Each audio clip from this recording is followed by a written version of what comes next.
बालपण संपून तारुण्यात केलेला प्रवेश, हवं हवंसं वाटणारं तारुण्य, पण त्याच वेळी बालपण संपू नये. कौसर सारखं सर्वात लहान असल्यावर सर्वजण आपलेच लाड करतील असं वाटे. एकतर मोठं व्हावं म्हणजे मान मिळतो, नाहीतर शेंडेफळ व्हावं म्हणजे प्रेमच प्रेम वाट्याला येतं. बालपणाला डोळ्यात मनात साठवून कॉलेजच्या रंगीत दुनियेत प्रवेश केलेला पहिला दिवस. मनात प्रचंड धाकधूक आणि रेहानाकडून वांड मुलं करत असलेल्या चेष्टा, दंगा यांच्या ऐकलेल्या गोष्टी. त्यात 4 वर्ष कोल्हापूरला फक्त मुलींच्या शाळेत शिक्षण झालेलं असल्यानं मुलांशी कसा संबंध येईल, एका वर्गात शिकताना कसं वागायचं, या संबंधी मनात शंका कुशंका होत्या. पंजाबी ड्रेसचा वापर त्यावेळी आत्ताच्या इतका सर्रास नव्हता. 1966 साल होतं ते. पंजाबी ड्रेस घालून भवानी मंडपाच्या राजवाड्यात असलेल्या राजाराम कॉलेजमध्ये जात असताना दुतर्फा मुलं उभी होती. मी, उषा, शोभा, अरुणा अशा आम्ही सर्व शाळेतील मैत्रिणी एकत्रित चाललो होतो. हातात गुलाबाचं टप्पोरं फूल घेऊन बा दब बा मुलायजा होशियार मलिका पधार रही है ची आरोळी मारत कोणीतरी पुढे आलं. आईनं दिलेली शिकवण की आपण कोणाला उत्तर न देता, कोणाच्या तोंडी न लागता खाली मान घालून निघून जावं. काही दिवस आपल्याला आजमावून मग वांड मुलं नाच सोडून देतात.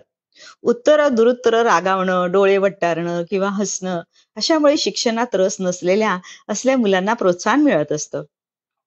पहिल्या दिवशी आईचे शब्द आठवून खाली मान घालून आम्ही सर्वजणच वर्गात गेलो. वर्गात विद्यार्थिनीच होत्या. वेगवेगळ्या शाळांमधून आलेल्या, एकमेकींची ओळख करून घेत होत्या.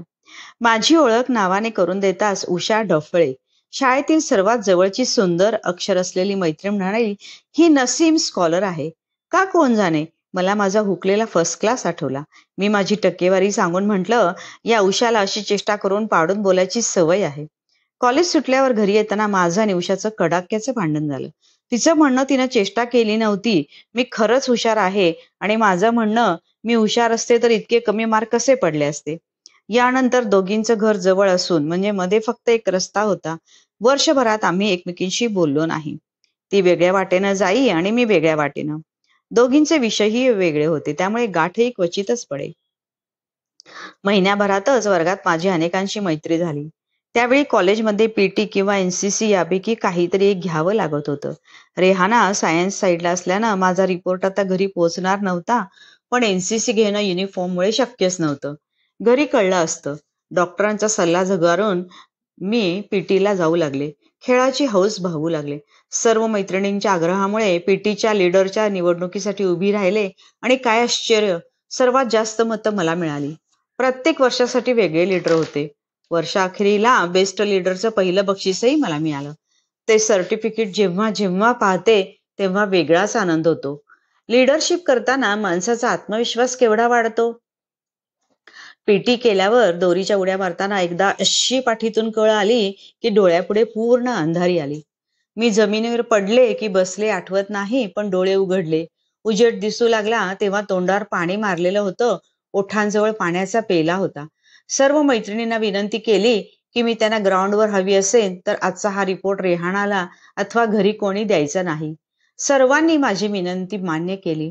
त्यांना काय माहित माझ्या पुढे नियतीनं कोणतं ताट वाढून ठेवलं होतं ते. या घटनेनंतर चालताना, पाय एकीकडे टाकताना दुसरीकडेच पडू लागला. काही मैत्रिणी चेष्टा करू लागल्या. कॉलेजची हवा लागलेली दिसते, स्टायलिश चालायला लागलीस. पायाच्या संबंध हालचालीबरोबर युरिन कंट्रोलवरही परिणाम होत असलेला जाणवू लागला. परीक्षा जवळ आली होती. घरी सांगितलं तर कॉलेजला जाऊ नको म्हणतील आणि मी जैबून आपासारखी म्हणजे 3 नंबरची बहीण कमी शिकलेली राहीन म्हणून गप्प राहिले. पण 8-9 महिने आटोक्यात असलेल्या दुखण्यानं परत डोकं वर काढलं. बिछाना धरण्या अगोदरच्या 8-10 दिवसापूर्वींचा प्रसंग आठवतो.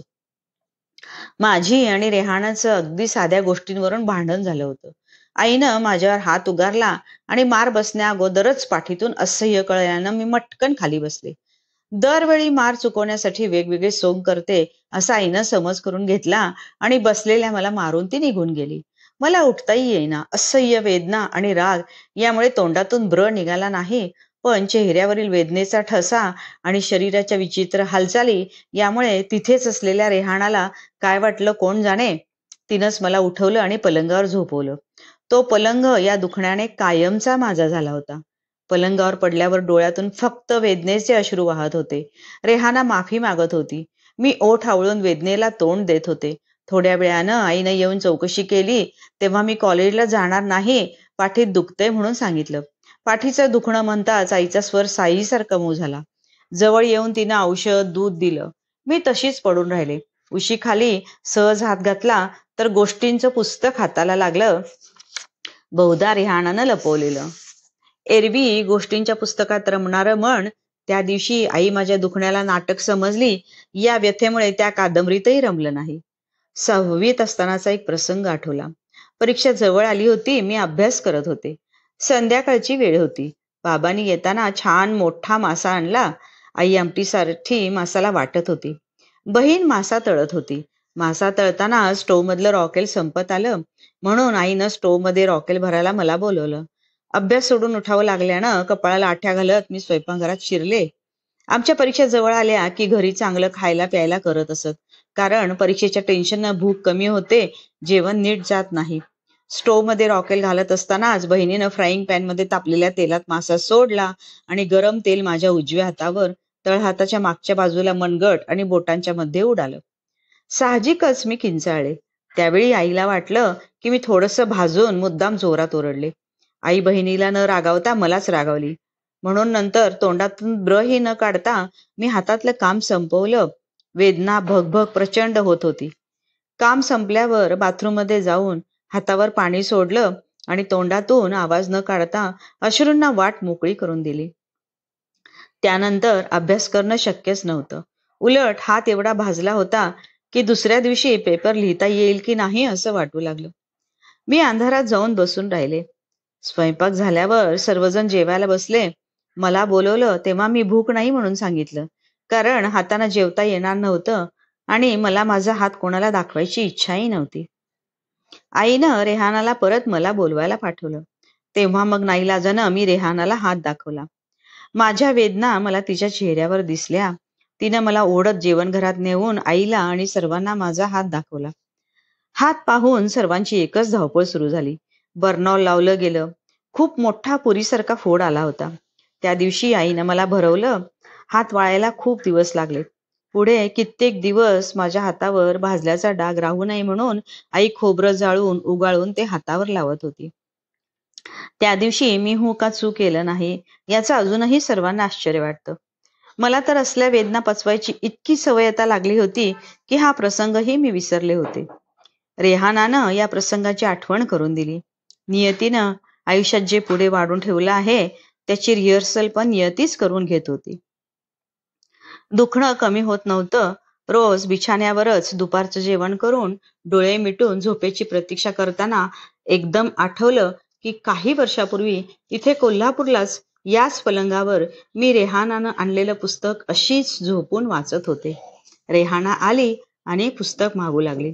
अर्थातच मी पुस्तक दिलं नाही, त्यामुळे तिनं ते ओढून घेण्याचा प्रयत्न केला. मी उतानी झोपून वाचत होते. पुस्तक हातातून सोडावं म्हणून तिनं गुदगुल्या करायला सुरुवात केली. त्यानं अस्वस्थ होऊन मी हसत मान उचलली. ती उशीवरून खाली पलंगाच्या काठावर आली आणि माझं अर्ध शरीर पलंगावर तर अर्ध खाली डोक्यासहित लटकू लागलं. एका हातात घट्ट धरलेलं पुस्तक आणि गुदगुल्याने गुदमरलेला जीव श्वास कोंडत होता. रेहानाला वाटत होतं मी हसते, पण क्षणातच तिला काहीतरी विचित्र घडत असल्याचं जाणवलं असावं. तिनं मला पटकन वर पलंगावर घेतलं आणि नीट झोपवलं. माझा श्वास पूर्ववत झाल्यावर तिनं मला कुठे लागलं का विचारलं. मी पाठीकडे बोट दाखवलं.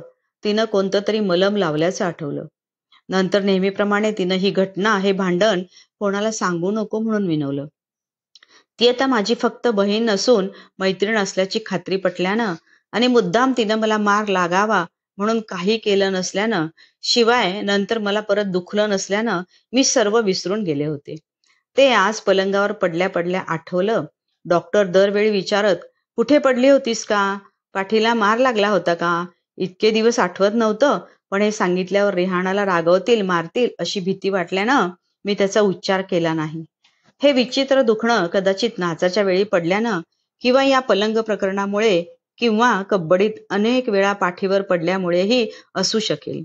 पाठीचं ऑपरेशन झाल्यावर मला कळलं की मला घरी कोणालाही ती घटना सांगू नको म्हणणाऱ्या रेहानानं बाबांना रडत स्वतःच ती घटना सांगितली होती.